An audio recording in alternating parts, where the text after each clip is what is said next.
the Benue, there would be a free flow of excess water into Nigeria. This might have severe flooding consequences on Adamawa, Taraba, Benue, Kogi, and beyond. For those who are very close to the floodplain areas, they should start moving away, because water must find its level.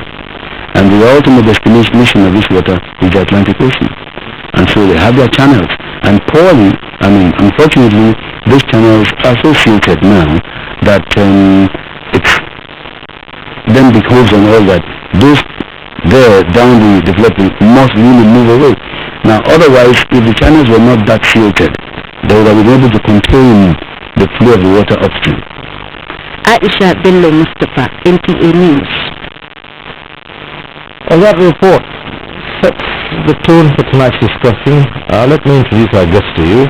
I'd like to welcome to this program Mr. Musa Estefanos, who is the Permanent Secretary, Federal Ministry of Water Resources. Thanks for being here. Thank you. Good evening, Nigeria. We are also joined tonight by Al-Hassan Nuhu, who is Director Disaster Risk Reduction of the National Emergency Management Agency, NEMA. Thanks for being here tonight. Thank you very much. Also here tonight is Mr. Victor John, an engineer who is Director Erosion, Flood and Coastal Zone Management of the Federal Ministry of Environment. Thanks for being here. Okay, and also joining us tonight is Mr. Nick Wende, who is the Commissioner for Environment, Benue State. It's nice to have you join us. Thank you very much.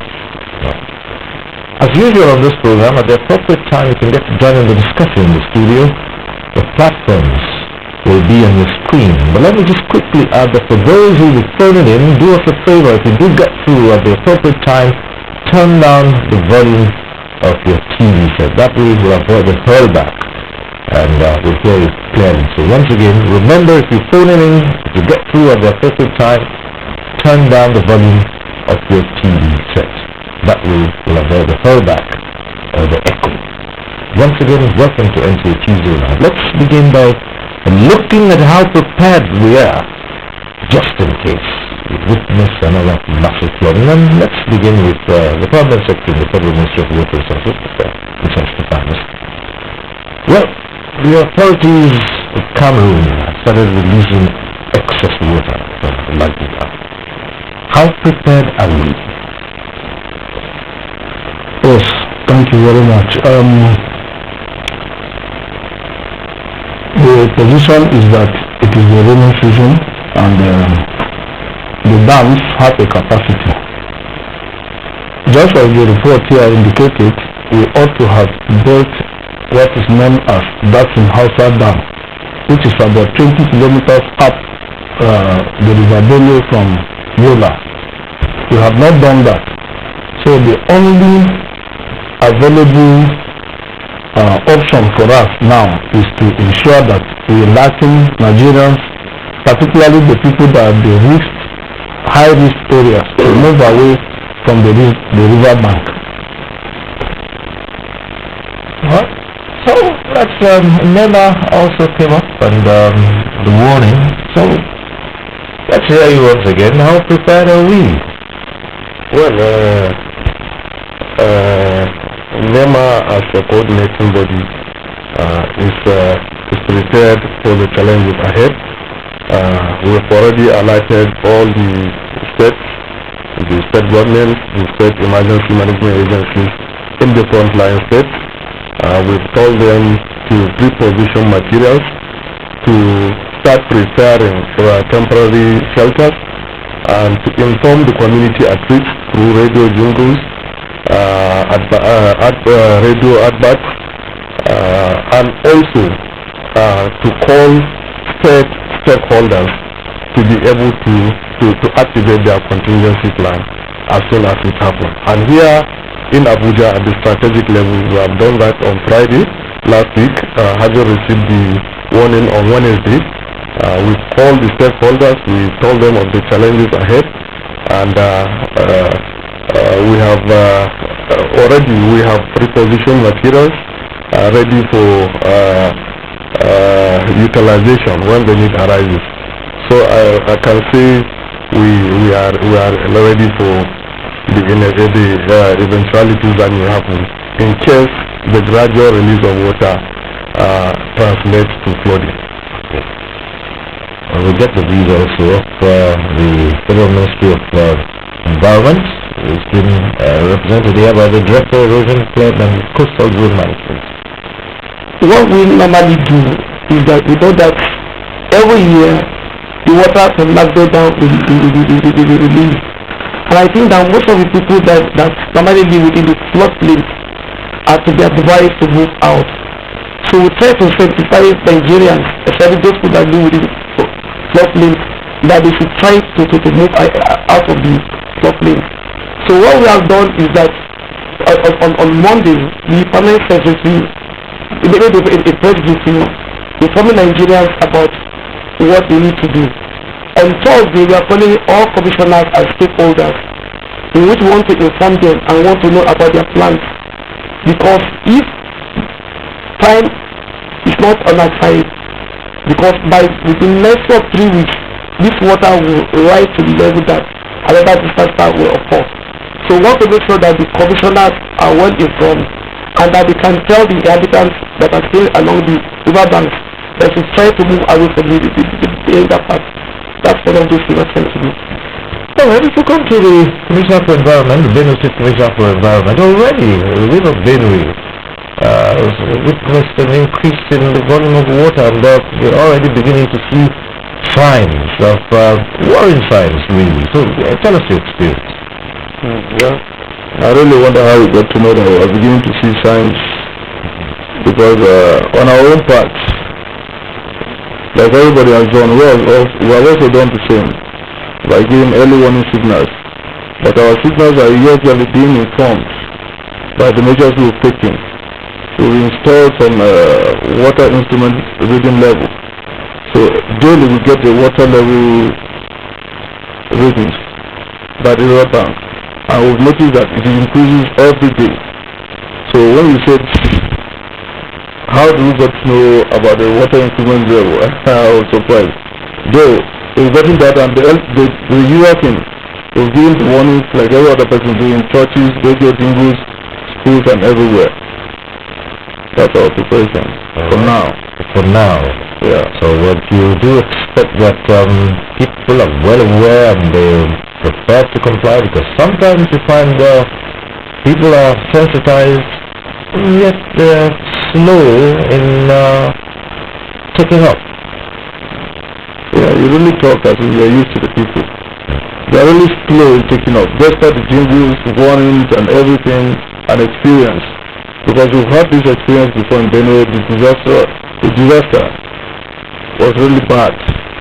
Despite that, people relocated back to this settlement. Now, getting them moving out of those places is becoming a headache. Despite daily jingles, warnings, and vernaculars, and everything, they are still there. Let's see what the Federal Ministry of Water Resources said. People say the ministries of policies, first water resources, environment, and we are seeing this occur every year. Yes, the truth about it is that the forces of nature must operate normally. It's true that our planning process has some challenges along the line because of funding issues. But we have completed virtually the feasibility studies for that in Hausa Dam, and in our ministry's briefing to Mr. President, we actually raised the issue, and we told him that in our memorandum of understanding with Cameroon, which we are yet to sign, we did agree with them that we will create a buffer dam at that in Hausa. And so it was the key thing that the ministry actually presented to Mr. President during the briefing. And we are hoping that he noted it and actually took note in respect to that. I'm sure that something will be done about it. But you know that dams is not something that can be constructed within a day or even within a year. Because yes, that's an upside down, but this would seem to me now that it would be a long-term measure we're talking about here. And already what has been released, going from what happened in 2012, aren't you worried that we might just see something of that nature? Nigerians Not where actually we try to educate Nigerians on how to manage the river basin. Most people dump their waste into the river bed.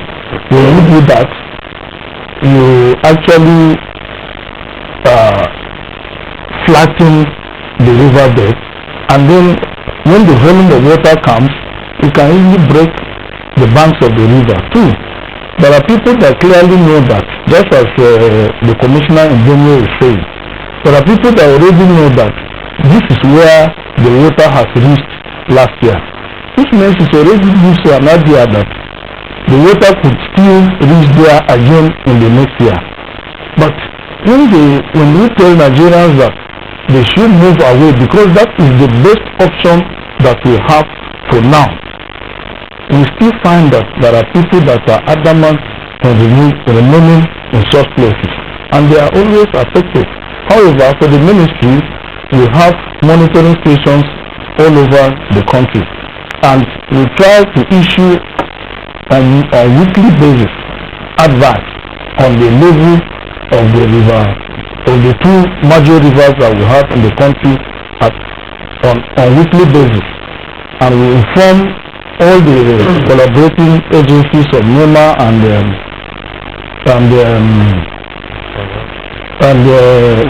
environment of the reports on weekly basis from our stations, which we read and then we send out to them. Now these collaborating agencies, NEMA, you are the head of it all. And it's been said in the past that sometimes the agencies do not work in any reasonable synergy. How have we surmounted that challenge? Well, we work together, both across jurisdictions and horizontally across ministries, departments and agencies. We have a plan for flooding, which has been tested over and over again. Each ministry, each department knows it is statutory responsibility. Roles were assigned to ministries, departments and agencies based on their authorities and their capability to be able to discharge those responsibilities. And we've been meeting together, strategizing, testing these plans. There is considerable level of synergy between the states and between the stakeholders at the federal level. And the interesting part here is that even the states are cooperating substantially. The states now, most of them have their own continuity plan, which will key into the national continuity plan. Most of them have also pre-positioned materials ready to respond should the inevitable happens, just like what the federal government is doing. And most of them now, they have stakeholders meeting just as we are having. So the synergy is improving by the day, and the cooperation between the stakeholders is improving by the day. Collectively, we have realized together that this issue cannot be handled by any tier of government alone and by any ministry, department or agency alone. We've been meeting together, we've been strategizing, and a lot of understanding is being cultivated across the relevant stakeholders. Yeah, what we're hoping that we do not see what happened this year. The issue of emergency response has been a challenging one quite some time, and I do know that we have had you here on programs like this to talk about the very first steps of responding to emergencies. At what level do you begin? And we'd like to explore further. Well, before you can respond to emergency efficiently, you must have the plans. And the plans exist, and they have been tested. You have to have a mechanism for responding. We have a mechanism where each stakeholder, each player knows his responsibility. There is a clear layout mechanism for responding to this issue, and I believe that more and more effort, more and more understanding has crossed across the ministries. You know why I'm saying this? Because we ask, at what level do you begin to consider relief and the kind of relief for specific disaster, for instance, flooding? Well, immediately a flood happens, you need to search for victims and rescue them. And the moment you rescue them, they need a place to put their head. They need food, they need water, they need medicaments, they need sanitation, they need protection, they need security. That is the stage of relief. As they settle down, the water begins to recede, they will want to go back to their houses. That is when rehabilitation, reconstruction, and recovery will begin. So they happen, though they are in phases, but the planning for them happens simultaneously. Okay, we'll leave that for a while because we'll return and take a look with the benefit of hindsight. Look at what happened in 2012 and see these plans and these mechanisms that you have in place, if they actually worked in 2012 and at what level. But let's go to the Ministry of Environment and find out the policies that the ministry has put in place with regards to flood control, specifically. What I would want to say is that Prime Minister Environment has a national policy on floods. They also have for erosion, further for coastal zone management. This was formulated in 2005, and because the environment keeps on changing, we tried to review it in 2012. Before we have any review at all, because we have to take in all the stakeholders, have to have the state government, have to have the local government, have to have the NGOs. So we review one this year, but we still having the national stakeholders to come in, so that there are some new things that is happening in the environment. We have to be incorporated into this new program. The problem I think that we are having with the flooding is that majority of our people, anytime that the problem is off, we forget everything. And I think that we need to be drumming it on them, because that's the main source of the policy. Because majority of the problem about flooding is from the river. And this advocacy is very, very important, and we don't have to stop, because we are Nigerians and we know that anytime we stop something, even for a day, we are going to go back to eat, just like in the family too. And I believe that we shouldn't stop advocacy. No matter what we do, once the flood recedes, people are going to go back. And I think maybe we start thinking about having satellite towns, which we can now force people to go into. It's just very expensive, but I believe that the country will start thinking about that, because most of these people that are there are all citizens. They are not like for myself and you who can afford to build our houses. The houses land has been free, and anytime it is free for them, they go in and put their shanties. And when the rain starts falling, they believe that because we have this recurring time, sometimes it might not get to them, and because of that they don't worry. They say it will never get to us. But maybe about 3 or 4 years to occur again, and the disaster will come back again. So we have to think about how can we settle these peasants, because when we can settle them, we solve the problem a lot. Okay, well, let's again we put the same question to the Benue State Commissioner for the Environment, and this goes beyond just this period where you begin to expect that prepare just in case there is flooding. But the long-term policies that you put in place to ensure that we're not always on edge when it gets to the rainy season? Long-term policies are actually very vital and important, but unfortunately, these disasters happen in states, and these policies are far beyond the capacity of states management because the financial requirement is heavy. This requires sort of permanent relocation of occupants, acquiring new, like you may call it, satellite towns, maybe building temporarily shades for them and all that stuff. It's really heavy. So that even just imagine a tenant being given a quick notice by a landlord. It takes him a hell of time to move. Not to talk of an emergency situation where you want these people to evacuate their settlement. It's really difficult.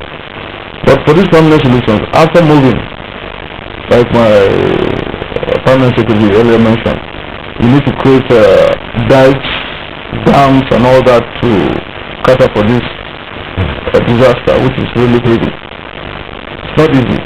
For the permanent secretary, people ask the question and say, what kind of engagement does Nigeria have with Cameroon, for instance, regarding the yearly release of water from the Lagdo Dam, saying that, it's going to, in some way, affect us? Because one of our viewers even has this question where he says, from his speech, he says, why is it this period of the rainy season that they usually release water from Cameroon? And he's so worried about it. He says he feels something about this. Okay, that is good. Actually, the dams have the capacity, and remember that what is the dams are meant to hold is not the water that flows in the rivers naturally. No. What they really harvest is known as the rainwater. And when they have constructed that dam, the capacity, once the capacity, the optimum is achieved, they need to be releasing the water on program basis. That is to release it and bring it down to normal and comfortable level. If they don't do that, the disaster that we are seeing will be even worse. Because if the dam collapses, which it can, if they decide to hold the water endlessly with the intention of helping Nigeria, the dam will actually give up. And when that happens, the destruction will be so enormous that it is better imagined than when it happens in reality. So the question goes on, and we have a Dr. Emerua who is sent in a number of tweets here, and it's a double-edged prosa. It says, well, he's listening to all of you talk about people have been advised to relocate. But his question is, relocates to where? And the other part of the question is, who is responsible for that relocation and who will provide the temporary camps?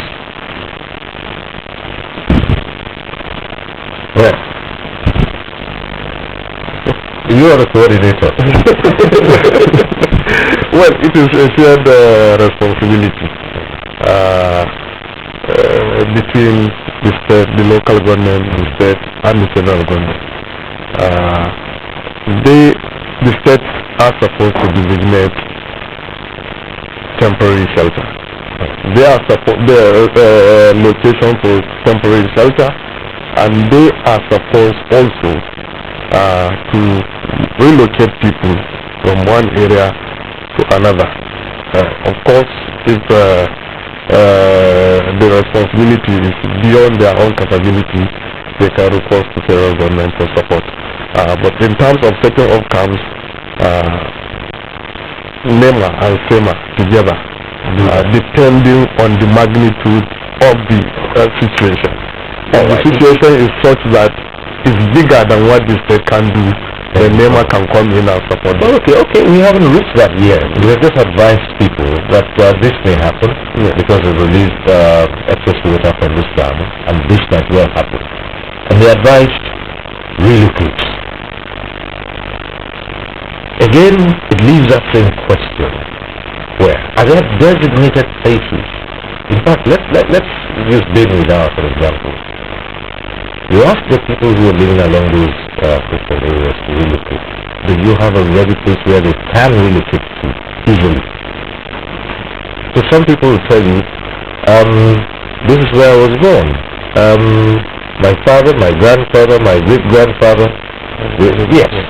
This is where they lived, established their businesses, all fishermen, and we can't leave this and move somewhere else. Or farmers, we can't leave our farm crops.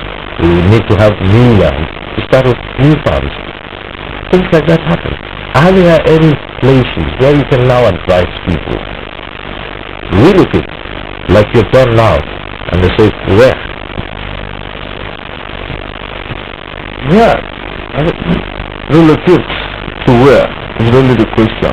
I will ask myself, when we begin to ask these people to relocate, what you see, based on one or two experiences, I don't know, maybe it's by design or by error. It happens when most of the schools are on break. And most times in Benue, we use the primary schools as IDP camps. But getting these people there is a problem, because they are actually not very comfortable places to relocate these people. They don't have the toilet facilities, they don't have the medical facilities and all that stuff. We are trying to establish an IDP camp somewhere along Daudu, which is not properly inhabitable. So in case of this disaster, and you know the government is really concerned when we talk of further effort into IDP camps. Given the situation we found ourselves now, we're talking of even the federal government bail out in terms of salaries.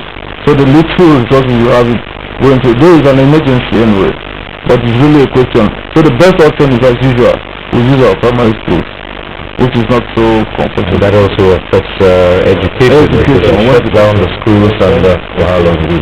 But again, if we were to come to NEMA, you also have issued out warnings and told people to relocate, and you do this in conjunction with the SEMA, the State Emergency Management Agency.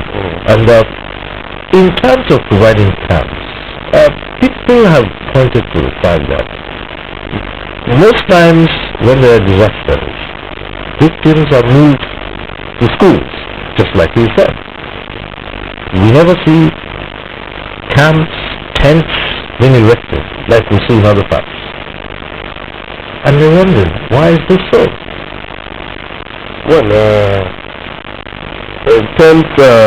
schools are not ideal for camps because it affects schooling, and we detest the idea of using schools as camps. We use them as a last option, and we use tents where necessary. We support the state governments also in order to bring we have camps that we deploy where there is need to establish a camp outside a structure. And not only schools, you use sporting facilities, stadiums sometimes, you use NYC orientation camp like we are using now in Yola for the IDPs. Where you have structures, you still use them to augment the existing structures. But in the event that you have to have a camp in an outdoor setting completely, the tents have to come to bear. We use camps where necessary. Again, the issues are raised about funding, and we would start by asking the Permanent Secretary here first. This question of funding, because even in your opening comments you did say that you don't have all the funding that you need, and the director from the Ministry of Environment did say the same thing. But what are we looking at here in terms of funding? Okay,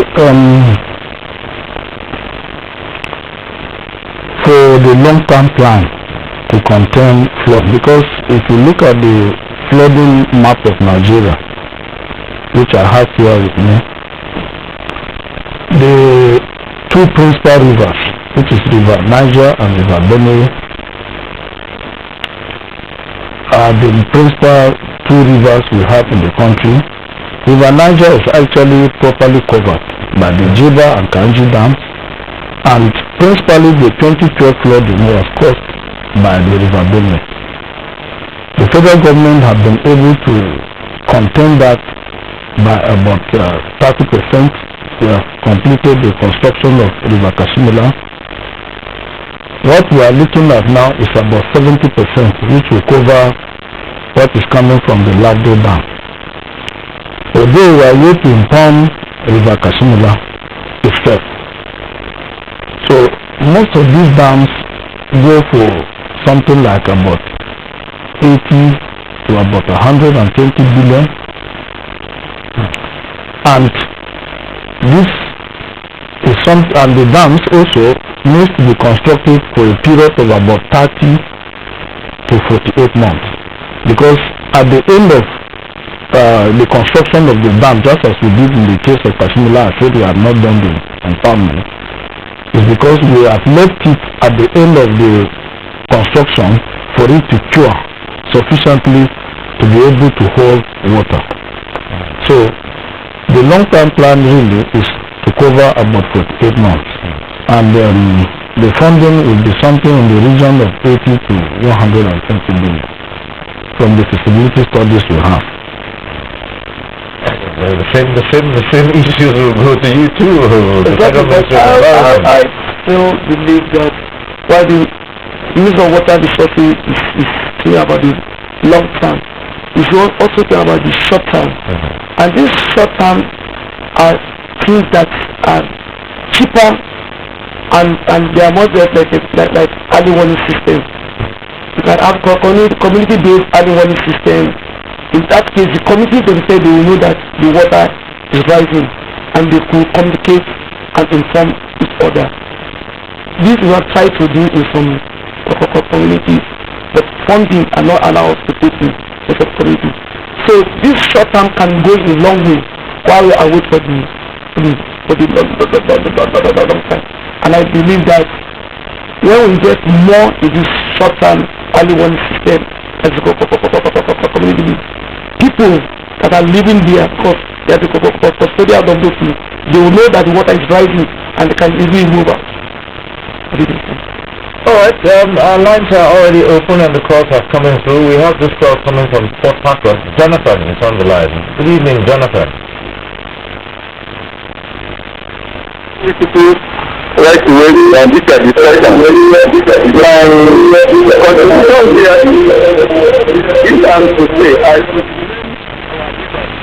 Jonathan, turn down the volume of your TV. This happened 2 years ago, and that people suffered tremendously.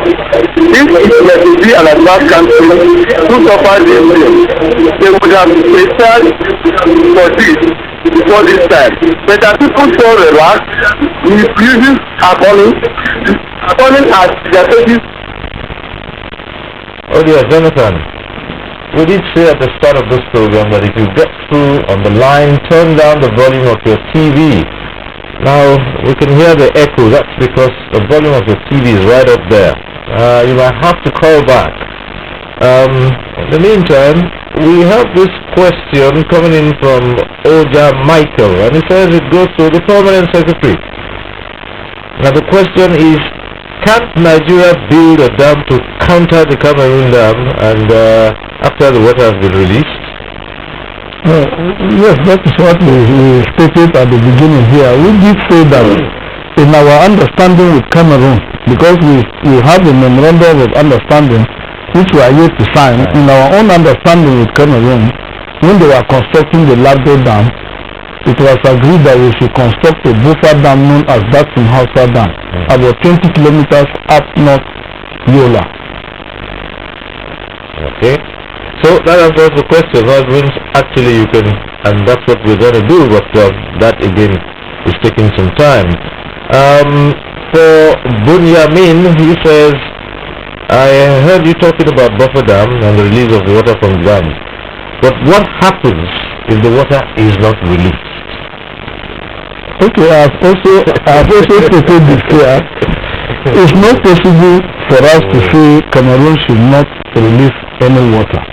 The reality is, if the water is not released, the dam itself will collapse, because water is, as you look at water, is the force is such that it will actually breach the dam, and when that happens, the destruction will be enormous. It will be beyond Nigeria's capacity to respond to. All the emergency agencies of federal, state, and local governments will not be able to contain the destruction that will come from it. Okay, and as a follow-up to that, someone says, the same Bunyamin says, as a follow-up, who is responsible for the rehabilitation of the destroyed properties and compensation? Nema. Well, in terms of livelihood resuscitation, rehabilitation of houses of those who are affected, it is a shared responsibility between the state and the federal government, and this has played out in 2012 when federal government gave some amount to share to state governments, contributing its own quota, then the state governments also contributing their own quota. It's a shared responsibility. Okay. We have a federal system that shared, that has physical allocation, budgetary allocation, and it has also shared responsibility. We have another caller on the line. This one is calling in from Katrina. Abdullahi from Katrina. Alright, we lost that call from Katrina. But again, quite a number of the tweets are coming in here. Ibrahim Bello sent in this tweet and says, any of our guests here can respond to this, that the UK is surrounded by water, but they build a defense mechanism that protects the nation from flooding. Why not Nigeria? We are doing that already. That's why I said the Kashmir Dam has been completed, and we are already working on that in Hausa, and I said the feasibility report has been concluded. So we are working towards ensuring that within the next 1 to 2 years we should be able to start construction on the Dam in Hausa Dam, which will now bring an end to the issue of flooding along the both River Benue and the Niger. Okay. And well, again, this is still Dr. Merua, and he says, what's the projected number of people that might be affected if there's any flood? Has there been any assessment so far by the agencies, any of the agencies? Yes, there has been an assessment, and we are expecting people affected to be in the region of 1 to 2 million across the states. From there are about 11 frontline states: Benue, Adamawa, Taraba, Benue, Kogi, Anambra, Imo, Cross Rivers, Bayelsa. There are about 11 frontline states, and at the worst case scenario, you have millions of people affected, while in the not worst case scenario, you might have less than that. We go back to the phones. Emmanuel is calling in from Abuja. Emmanuel, go ahead.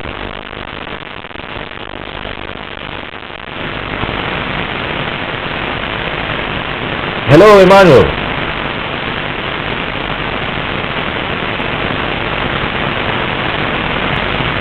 Do we still have Emmanuel on the line? Okay, hello, Emmanuel.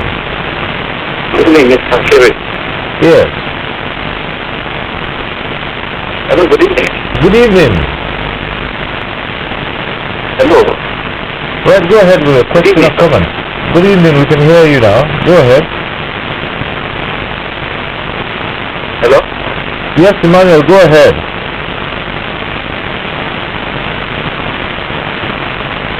Good evening. Good evening. The fact that you was maybe you.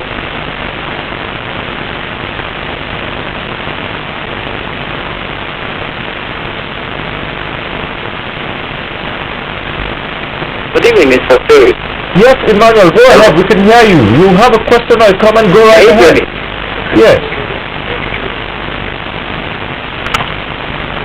Oh dear. Well, we'll keep that. Now from Abdul, who says he's a civil engineer, he says, do we have the engineering capacity to maintain our dams and not just talk about building them? And we want the permanent secretary of the Ministry of Water Resources to answer that. Yeah, we have. We have. We have. Okay. Alright, so for Abdul, who is a civil engineer, you got your answer there. We have the engineering capacity to maintain our dams. We have the capacity to build those dams. And let's go over to Kaduna now. I think Abdullahi who's calling in. Abdullahi, go ahead. You can hear us.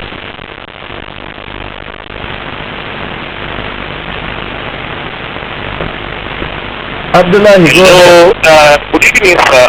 Yes, good evening.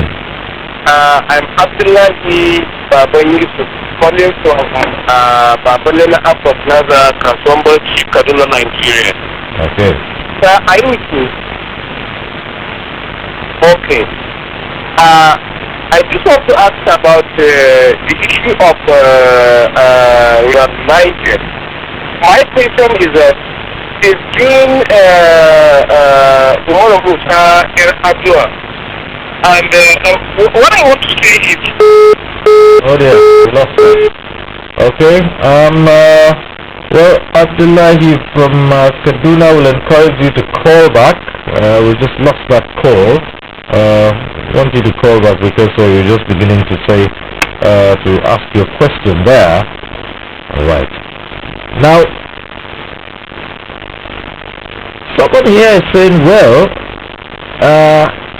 if Abdul Majid Afolabi says, if construction of a dam is a long-term plan, the federal government and the state government must start to plan to relocate residents in those possible areas, residents of those possible areas. And that's it. But again, we talk here about the huge cost that is involved in relocating. Now let's go back to 2012 when we had this disaster. And quite a number of people were moved away from those places. We do know as of today that some of them have returned to those places. And the reason is that there wasn't adequate provision for where they would return to. And so they had no choice than to go back to their, what they call their ancestral places.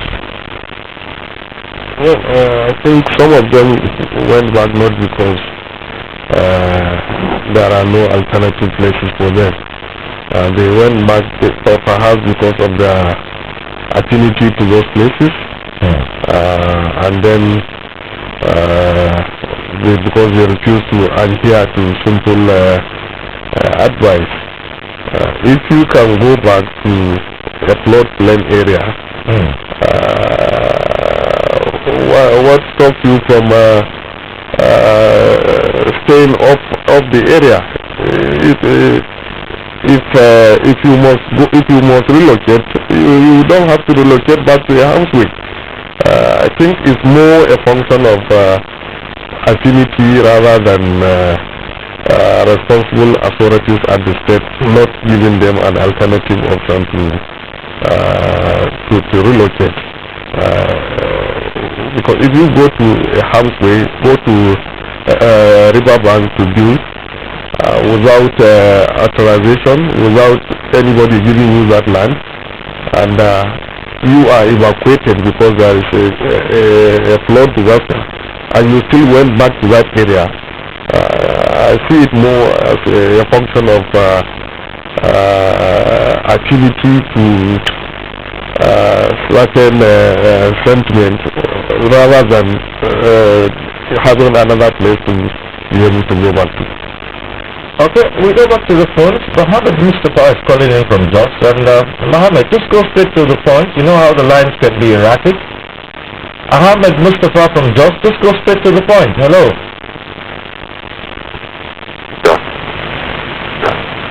Hello, good evening, sir. Yes, good evening.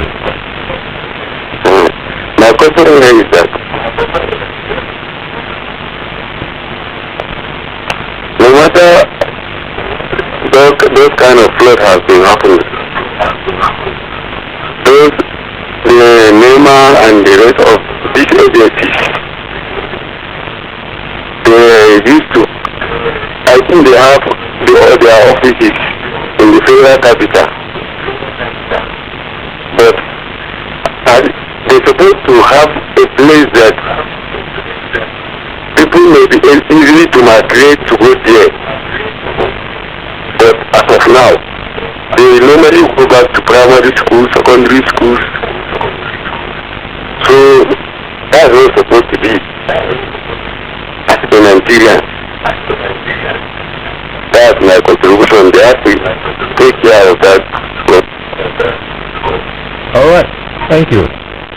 Well, for him, I must move on from all the time relocating to schools, and It's an aberration, and nobody likes that.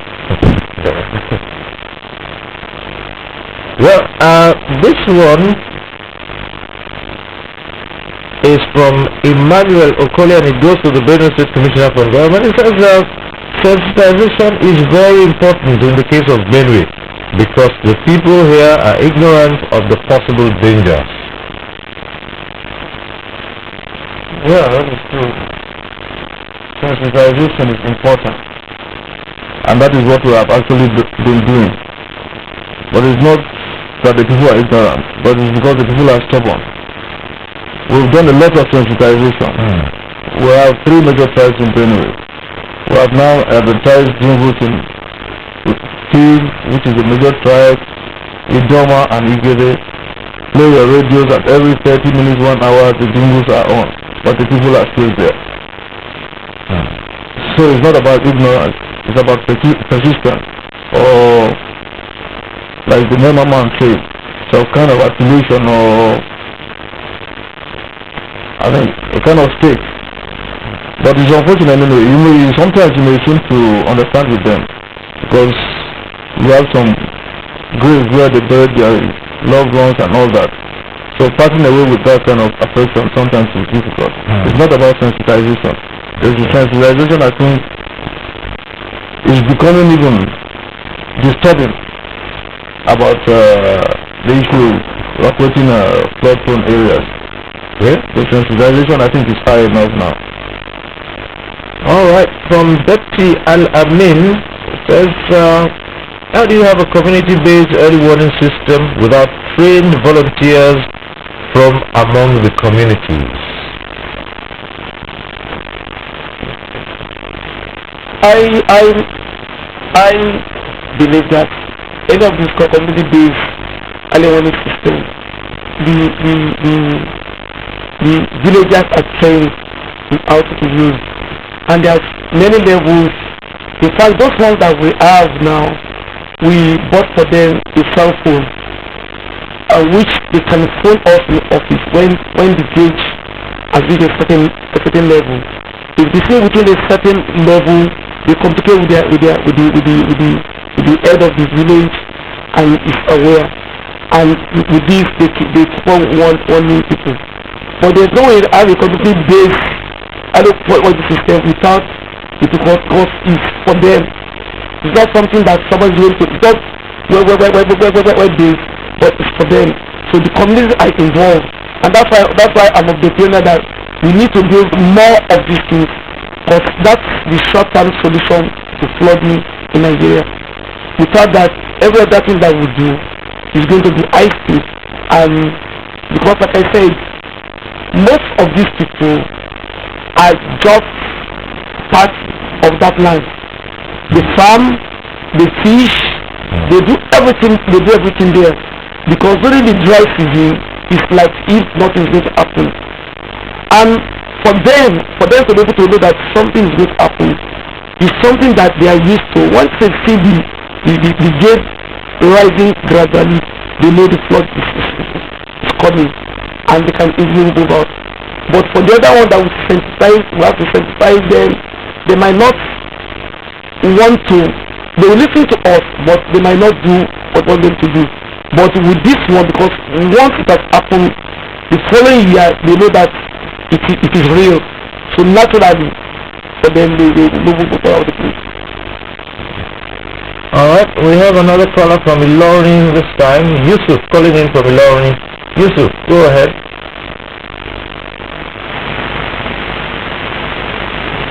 Hello, Yusuf.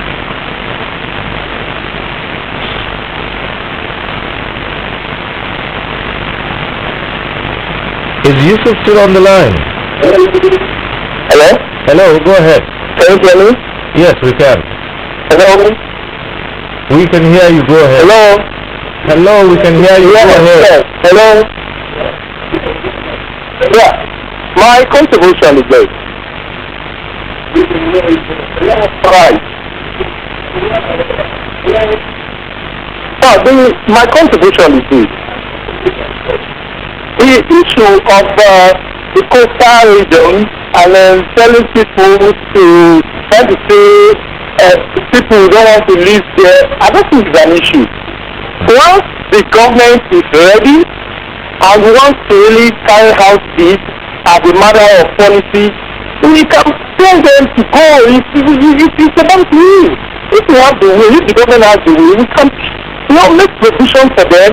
Somewhere at least maybe a kilometer away from the zone where we expect floods to take over them or to cause the harvest in there. So if somebody was talking about their graves and all that, they can be exhumed. These are issues that once we are ready, once we are serious, we can shift them. It's not something that is so difficult like that.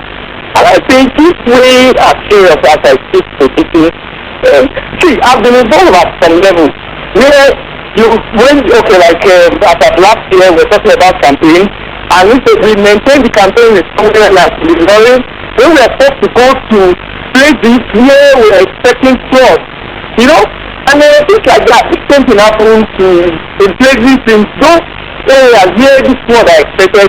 You don't take the campaign there because they'll tell you money is not enough. The people who are supposed to spend the money will not spend the money. And at the end of it, these just carry out campaign within the town, and those who are actually going to benefit from it, or who will be rescued, or who are actually meant for, will not benefit from it.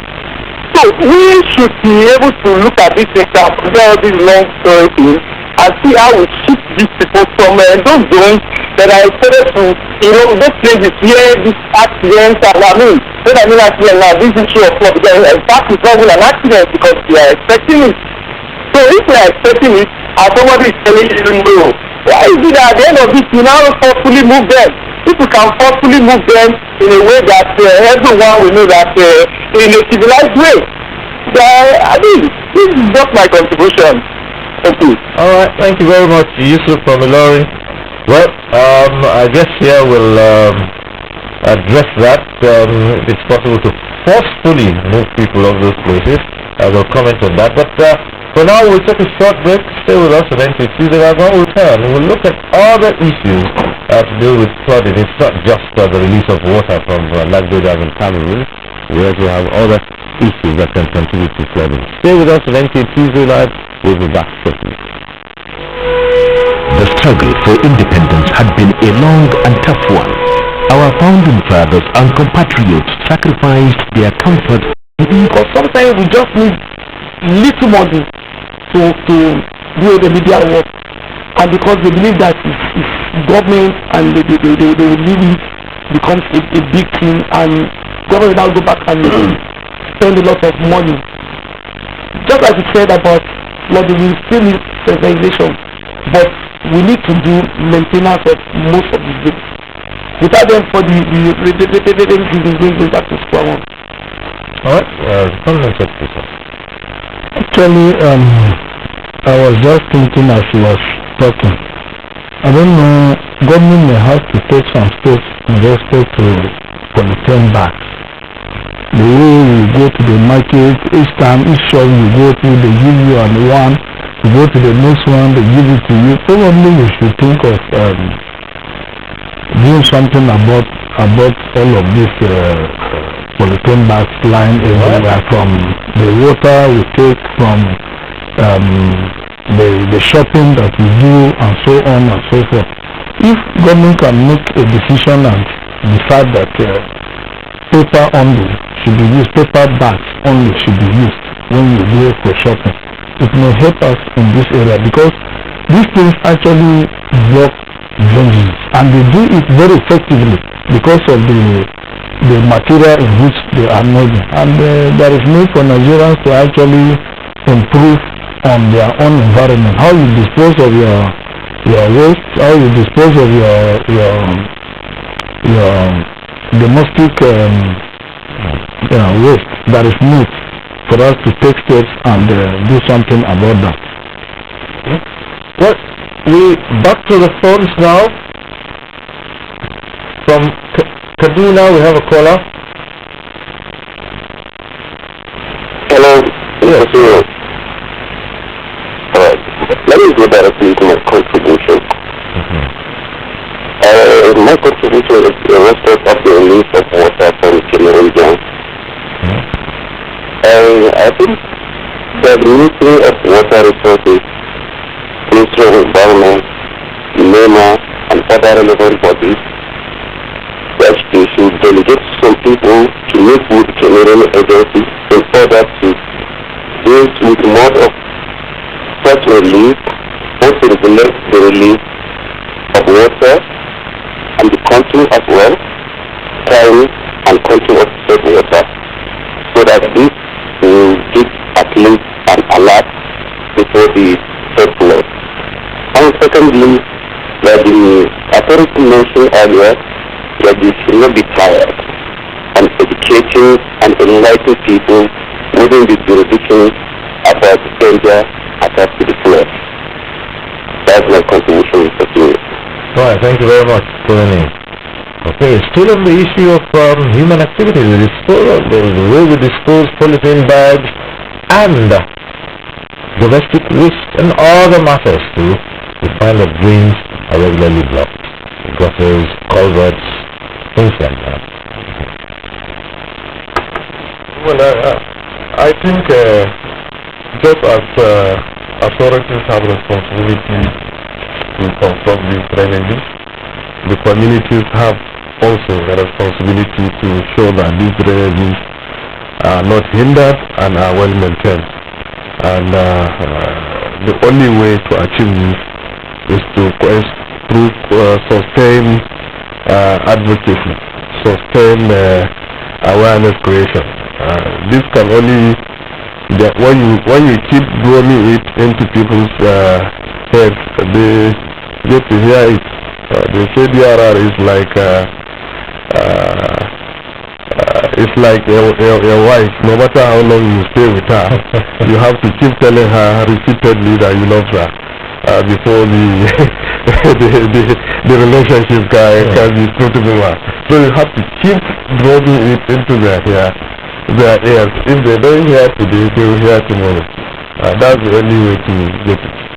Alright, and another call from Kaduna, Hashim, I believe, calling in from Kaduna. Go ahead.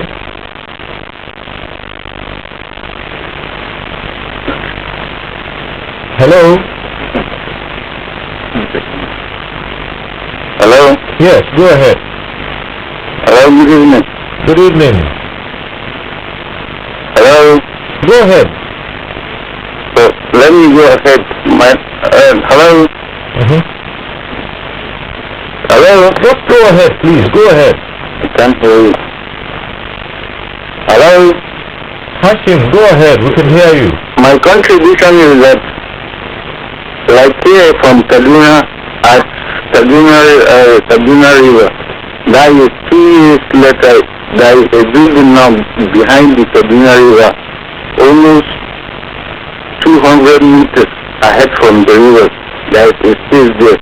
that it is not big buildings. Now when you pass there, you see almost not less than 30 or 40 meters. There is a building there, and the river is almost full up with water. That any slight meter of this kind of maybe from Cameroon then bring all this water that they are expecting in 3 weeks time. I think what will happen there, only God knows what will happen there. At least Nema has to, I'm very sure you can't have a building without the name of the concept of the Kasunda. There is Ministry of Land and Housing. You go to them, they must know how you will do.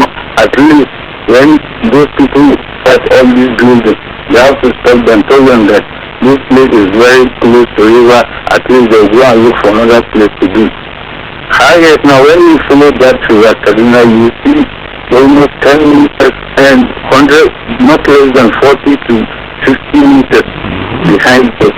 All there, and still they are doing new buildings here. At least government has to work about that.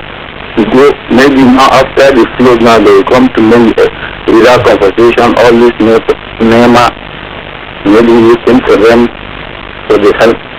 All these things at least work with maybe the local government areas or the things that they are doing, always maybe at least they know how to come.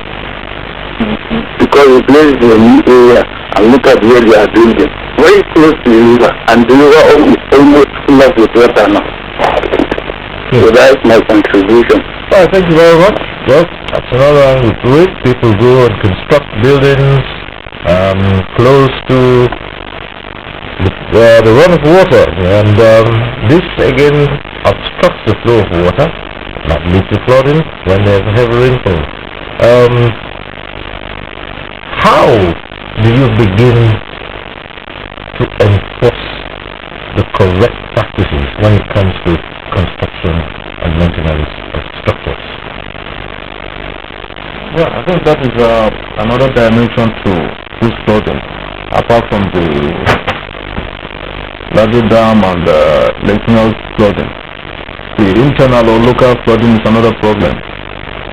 We had this problem last week in January, when we had 2 days of heavy rainfall and about 20-30% of the town was submerged with water, and immediately the government reacted to that, trying to find out the immediate causes and probably solutions to that. We realized that 75-80% of this flooding was caused by illegal construction on drainages and unlawful dumping of waste into drainages.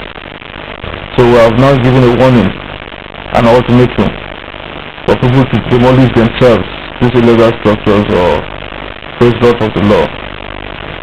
Because the government in the previous years has invested billions of naira constructing drainages, which serve for a little time, and suddenly we realize that local flooding is taking place. So we decided to go in, and we realized that illegal construction on drainages and what we call the waterways is the cause of this flooding.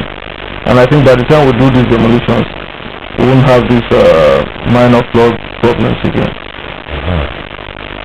Okay, we've got a number of emails. That have come in here, and this one is from Barrister Baturi RM, and he says, I want to render my dissatisfaction with the level of progress to mitigate the anticipated flood. This is because the measures adopted by the stakeholders were the same measures adopted in 2012, and many lives and property were lost.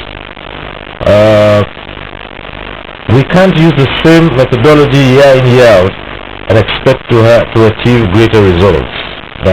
We talk about evacuating people, forgetting that most of those people living along the riverbanks are the low-income economic class of the country, yet they blame them for not moving away. So let me give you an answer to that. Yeah. You see, like in Benue, we had this flood in 2012.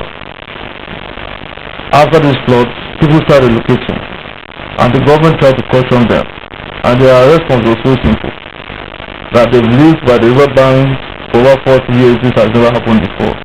So this occurrence will be once in another lifetime. So it will take another 50 or 60 years for this to happen. By then, maybe it will be the next generation to encounter that. So they quickly went back to research it. Okay. So we have we took a question from Bature. I do not know if it's the same one who's calling in from Kaduna, but we have a caller from Kaduna who's also Bature. Hello. Well, okay. Probably is the same Bature who sent in this. But still back to the emails. Haven't listened. This is Lola from Ibadan. Having listened to the measures at hand to reduce disaster flooding, I'd like to suggest that the government should build camps and tents and provide daily needs for those camps and tents. This one is coming in from Tony, and he says, is there any permanent solution to this job? And releasing this water without displacement, is there any permanent solution? Well, just for the purposes of emphasis, you did say that earlier on. Yes. Yes, you have. Actually, as I said, here we have a map of the flood-prone areas. We have the map of the the flood-prone areas. Okay. And the blue shaded area actually are the areas that we expect to be flooded. And what we have done, if you look at this map, is that the Kanji and the Jeba Dam have taken care of the River Niger, which is somewhere to my right. Okay. Now to the left is really the challenge we have. And here we have been able to contain this by about 30%, having built a dam across River Kashmila. What is left now is the buffer dam that will take care of the Lagdo Dam.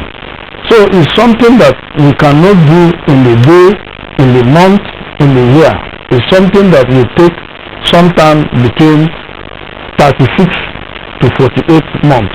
And that is why there is need for us to save life as the first step, and then later then we give them some a form of relief to be until we are able to be alive. We cannot even complain, and that is why we have to do this year in, year out until we are able to fully contain the flooding in the country. I assure you that the government is working towards that direction.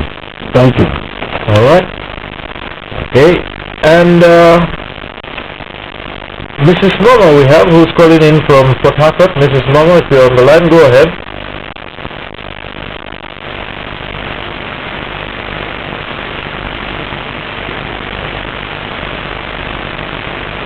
Mrs. Momo, hello.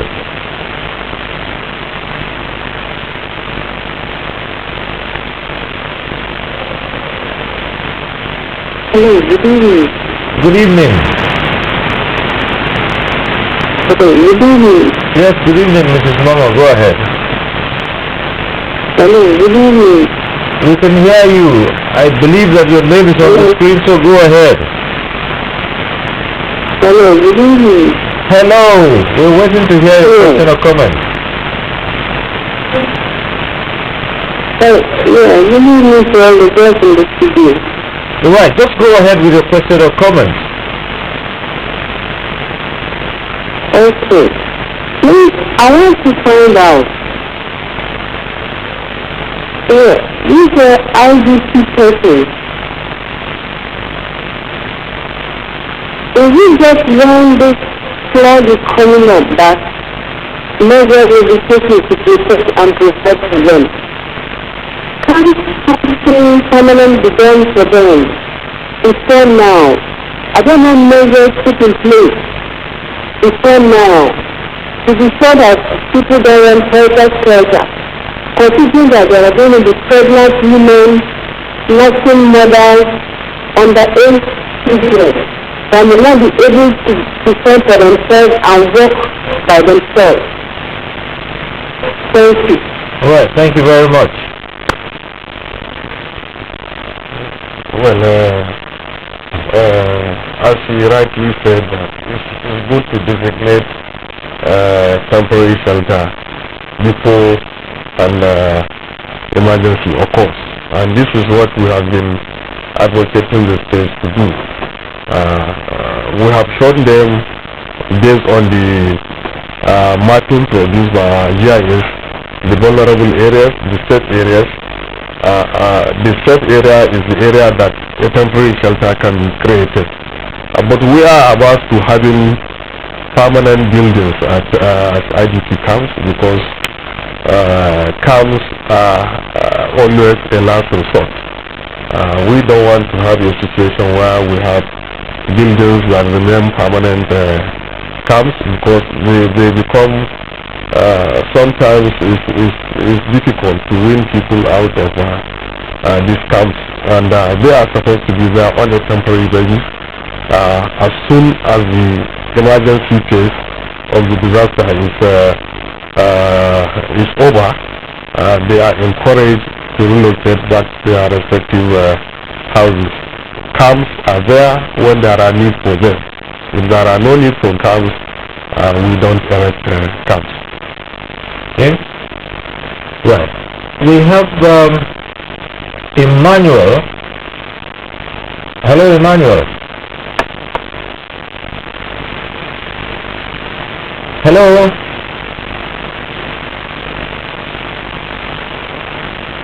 Emmanuel, go ahead. We're waiting to hear from you.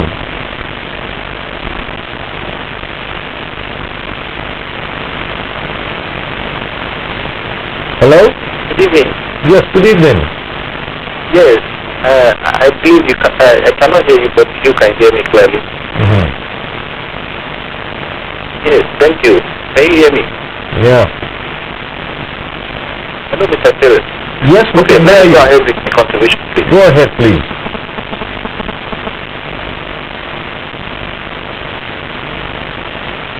Yes, Emmanuel, go ahead.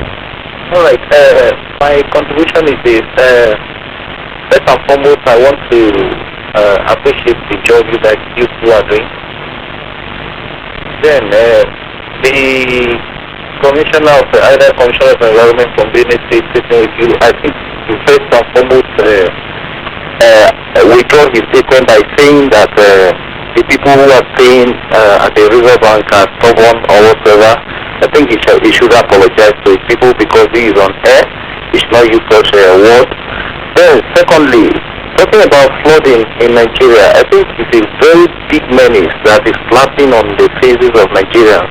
As it is now, the federal government and the NEMA should put every measure in place to make sure they checkmate the nemesis that may come upon Nigeria through the release of this water from Cameroon. You know, as it is now, it's not just those staying at the coastal area or riverbank. I think it's all about Nigerians, not just those staying very close to river or whatever.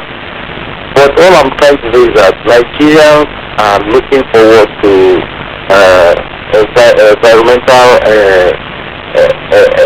office to take note of what they should do to make sure that no life is lost, most especially during this rainy season, because it's quite unfortunate that we are having record of deaths across the nation. With them, my friends, and I want to keep encouraging you to do the best and the needful. Make sure you don't fit your hand into what belongs to the use of this control of flooding in Nigeria, and pocket it in your private account. Thank you very much. All right. Thank you, Emmanuel. Well, we have Olawuni Dauda from Ogun State, who sent in this email. It says,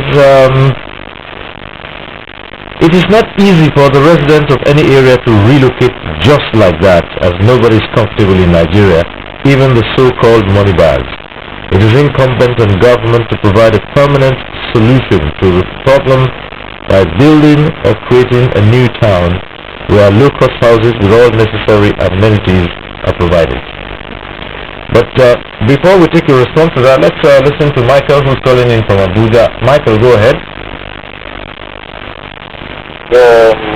Good day, sir. Yes. My name is Michael. I'm calling from Abuja. I have a couple of questions, and as a kid, I have spent a couple of times in Benue State, and I made the list of floods that have happened in the past. Yeah. And basically, I want to be emphatic about this. Normally, you say people should be received, right? And then you happen to receive, and wait for this flood to happen. Some people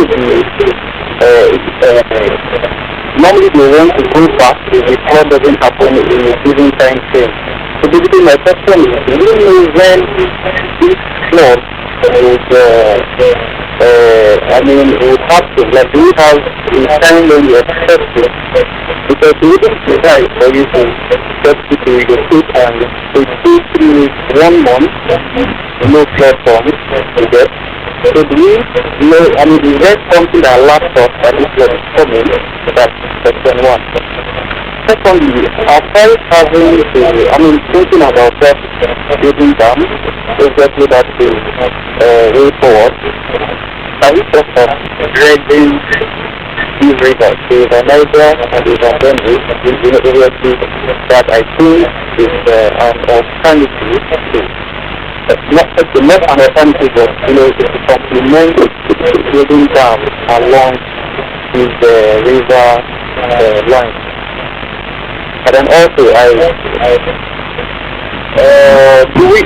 have one of the guests.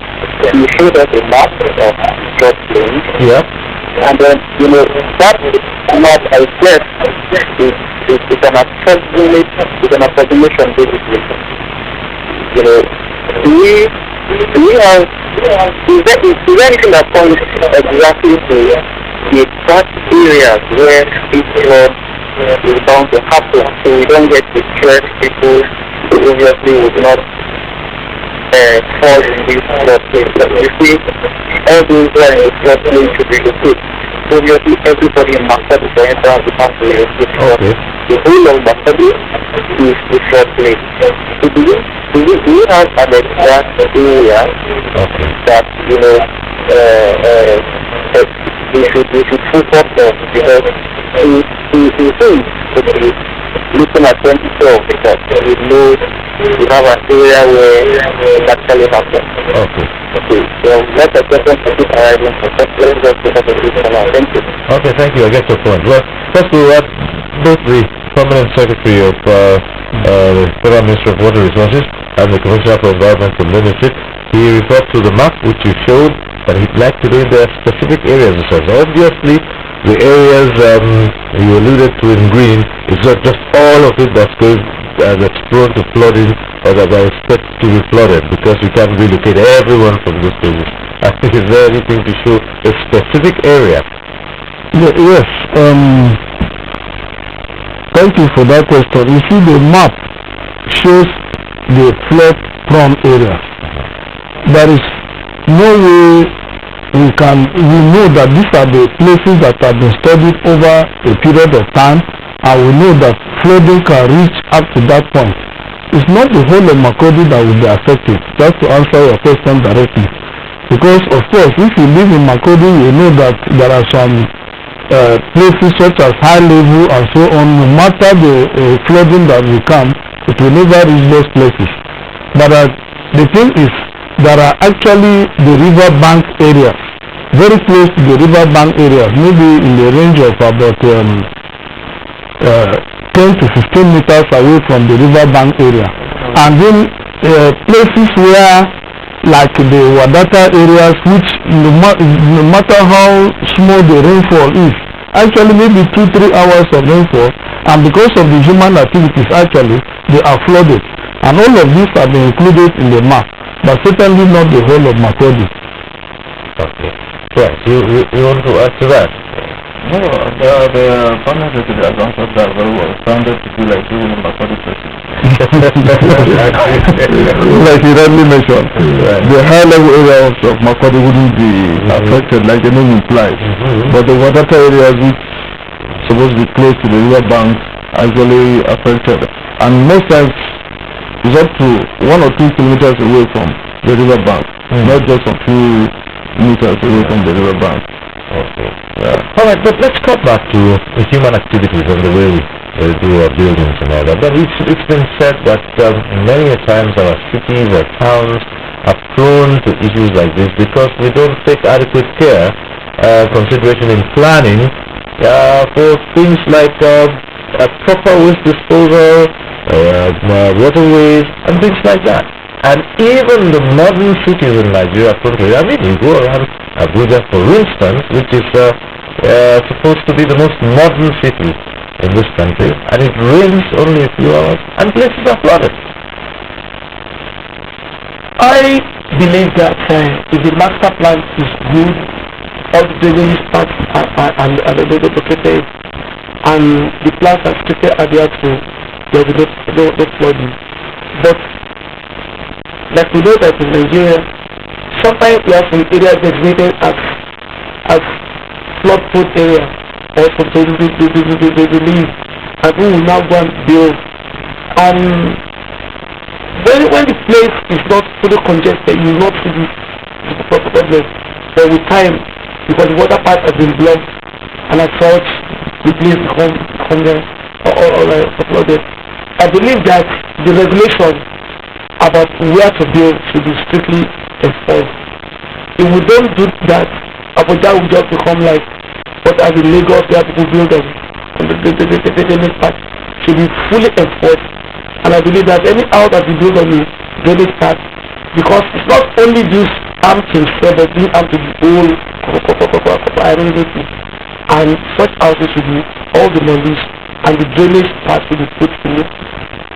Well, we have Alex who's calling from Port Harcourt too. Alex, go ahead. Alex, go ahead.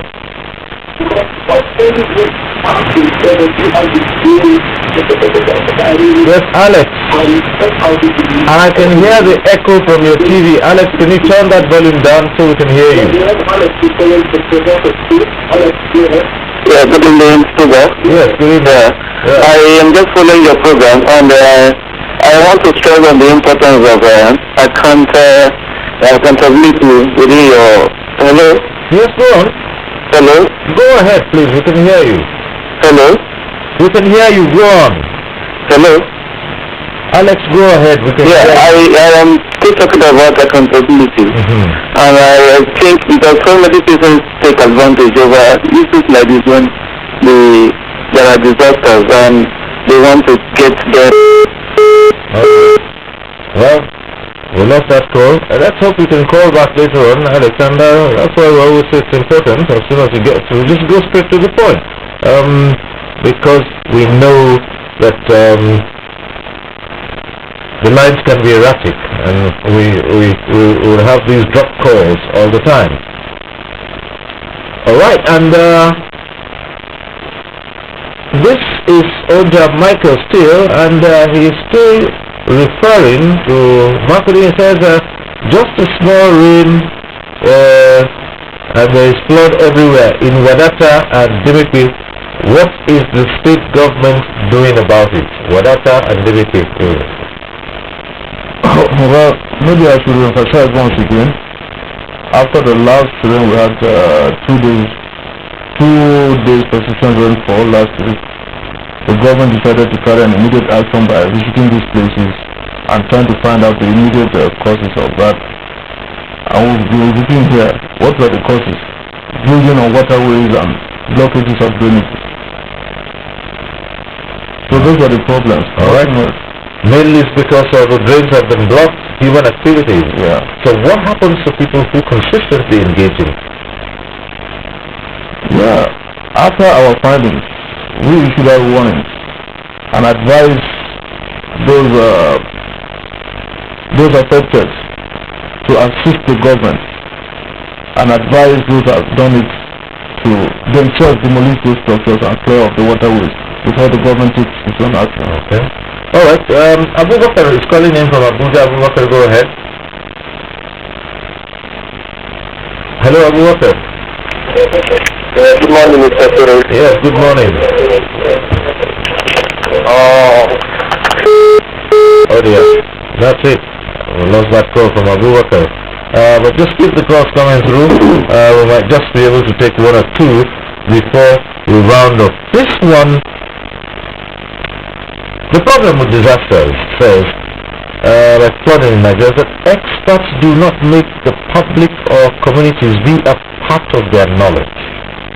And how you experts or interact with Nigerians, especially those who are in areas prone to flooding. Now this is an allegation that there's no engagement with the public when you have issues like this, so as to share knowledge. Well, okay, just before we take that, Bature is back on the line. Hello, go ahead.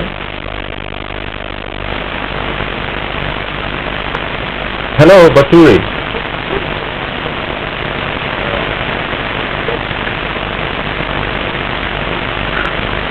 Hello. Oh, okay. Bature is still. Hello. Yes, go ahead. Hello. Hello, Bature, go on. Yes, I'm here. Go on. Please, I want to ask a few questions. To the four of them sitting there, what are they doing about the people that are relocating from those places? Now, what are the physical infrastructures? Hello, sir. Go ahead.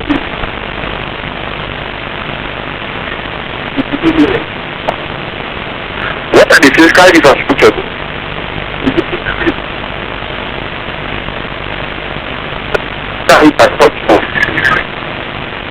Take down for them. Okay. I said, what are the physical infrastructures? The physical infrastructures where? The physical Laid down for infrastructures them where? to move from their places to those places. Alright. Now you want to just respond. What are the physical infrastructure in place for people who become victims just in case there's flooding? If I get the question right. Well, gentlemen. Well, the infrastructure we have, as I have repeatedly said, are the temporary shelters. When somebody is uprooted from his place of abode, he needs a place to put his head. And that temporary shelter can be a stadia, can be an orientation camp, can be an outdoor using tents. You have to have a place to put these people, and this place should be good enough to sanctify their dignity and their own honor. It should be good enough to have all the requirements of a camp going on, and then you have to provide to their basic needs. Okay? Okay, fine. But back to the issue we raised earlier on before that call came through, which is that experts and government agencies do not engage with the public adequately when planning is going on, and this might be responsible for why people are not quick to accept when situations turn out like this. Well, this is one of the forums that we are trying to sensitize the people to understand that it's important for you to get the message that if you stay in the flood-prone area, you are likely to face challenges during the rainy season. Between July and October, And it's a forum like this that we do it. I know National Orientation Agency has done it. I know NOMA has done it. I know environment is doing the same thing. And all of this is that they are all forum to enable us have access to this information and take precaution. What we can do for now is to take precaution while government takes steps to build infrastructure that will contain the situation in the long run. To link up with the community, from February of every year, each zonal office carry out sensitization campaign to show to the community what happened in 2012 as a pointer as to what can happen again and what the community are expected to do. And we have volunteers in each local government. We have 200 volunteers. That is about 14 volunteers in each ward.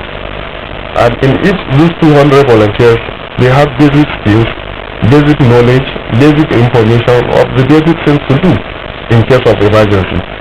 No disaster management is what it is solved unless it links up with the community.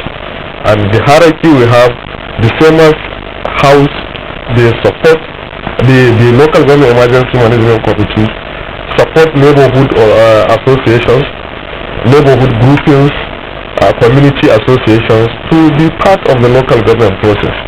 And the local government process is part of the state process, and the state process is part of the federal process. There is no way you can have any meaningful plan if it doesn't involve the community. Because if you don't involve the community, it won't have their own commitment, it will not have their own ownership, and they will not feel part of it. We try as much as possible to involve the community in whatever we do. All the plans we develop have community participation in those plans. Well, as we begin to wind down, we recall that one of our callers here had said if people do not want to relocate from flood-prone areas willingly, they should be compelled. Should be some force. And that ties in with what we're saying here. And is it really that difficult to get people to comply, to enforce maintenance of waterways by people or communities, those who live along those places where they shouldn't be, those who put up structures where they shouldn't put those structures up? Is it that difficult to enforce maintenance? And you remember some time ago where people did things like clean-up exercise and regular intervals and clear drains and things like that. Is it so difficult? Is it something that we cannot surmount in this country?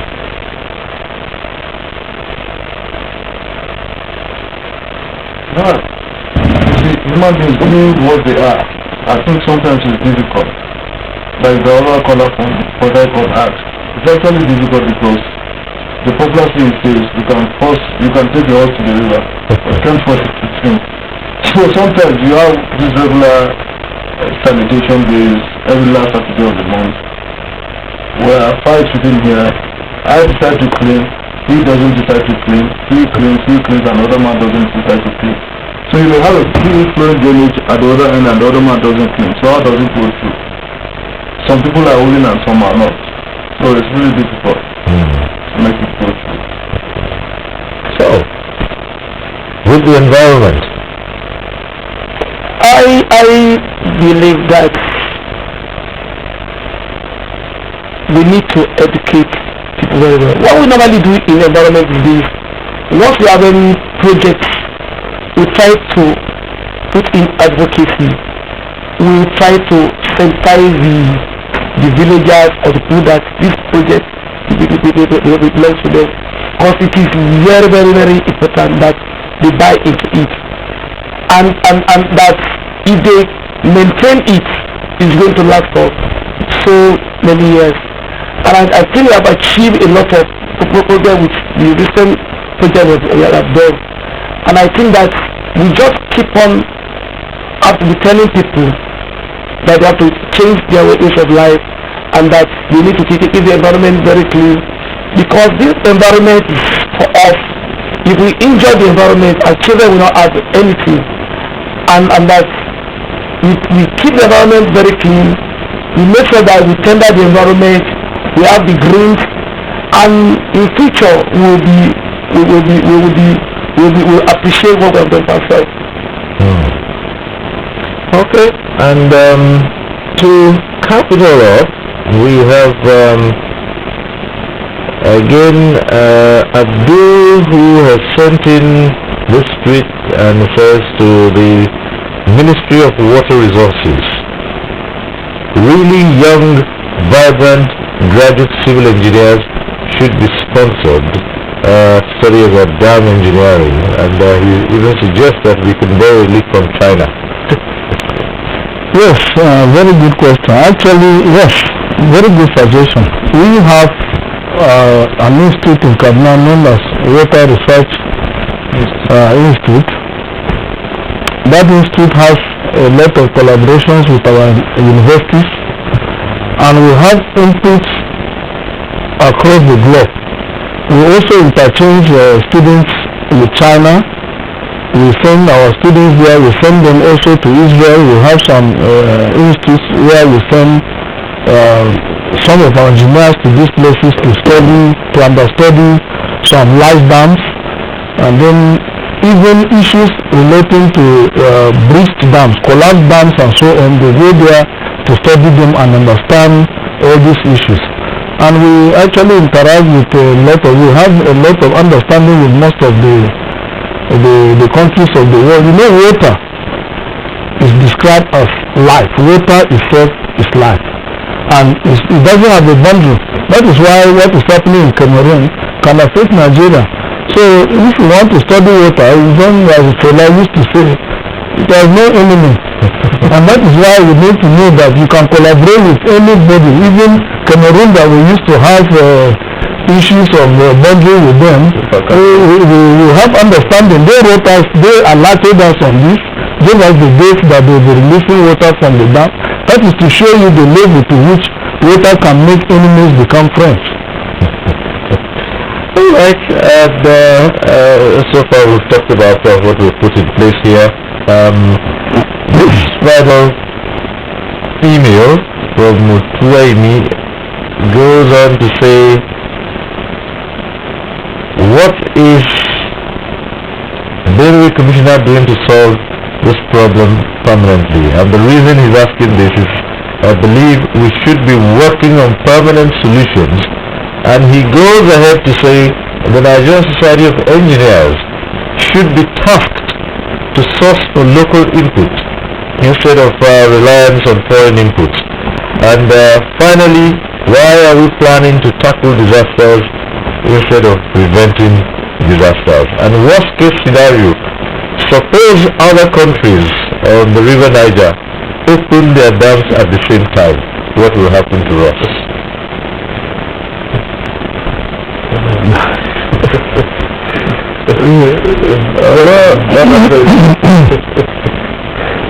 We're trying to see how we can have a permanent solution to that, because in summary, we're working towards a new Benue. That is our slogan now. So I think we have a new solution to that. Okay. So we're working towards a new Benue. Alright. And so for NEMA, we're planning to tackle disaster. Well, in disaster management, yes, you can prevent, but through avoidance, you can mitigate. Sometimes you can even transfer the risk, and sometimes you have to retain the risk. And whatever you do among these four, it depends on the kind of the disaster. Okay. In this case, the Permanent Secretary has told us what they are doing in the long term to be able to prevent. Retention means preparedness, to prepare to respond to it when it happens. So in this scenario, while we are trying to prevent, we have to also prepare to respond when it happens. Okay. That's what we are doing. You can't decide to do one and leave the other. You have to prepare. While it is avoidable, you avoid it. While it is mitigatable, you mitigate. While you can transfer, you transfer. And while you can't do any of these three, you return it by preparing to respond to it adequately when it happens. And actually, you know, on the River Niger, there are other dams also in other countries. So we have been able to contain that axis. If you listen to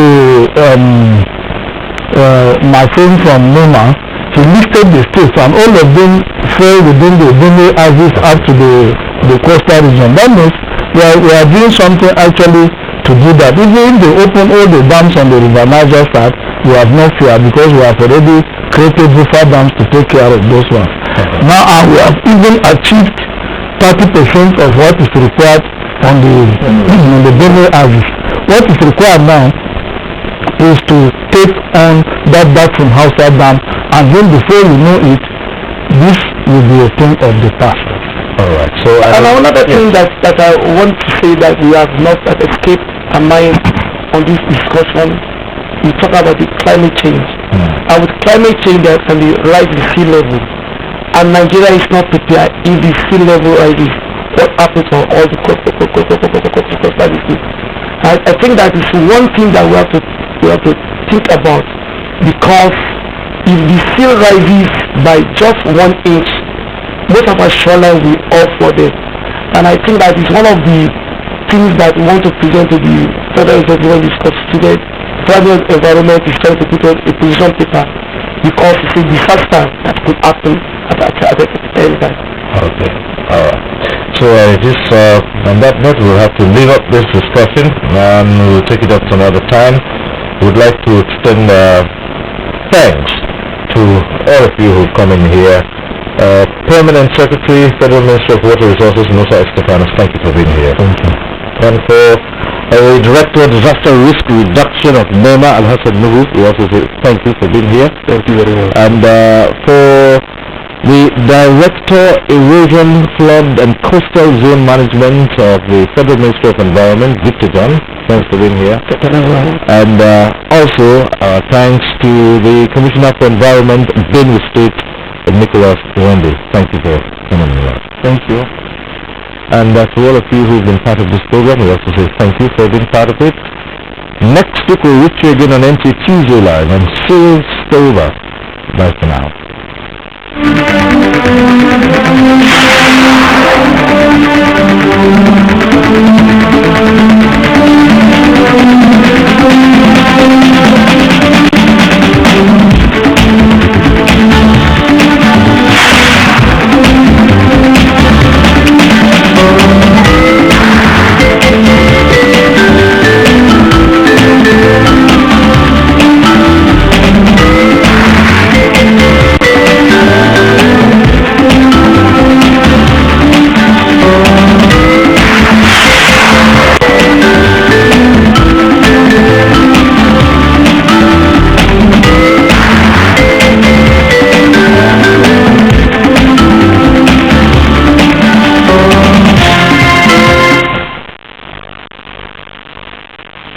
Watching NTA, Nigerian Television Authority. For more information and news updates, visit our website at www.nta.ng, or you can follow us on Twitter at NTA News Now, or you can like us on Facebook at NTA Network News. Stay connected on our YouTube channel at www.youtube.com/NTA News Online. Watch our live stream at www.nta.ng/live. NTA, you can take the risk.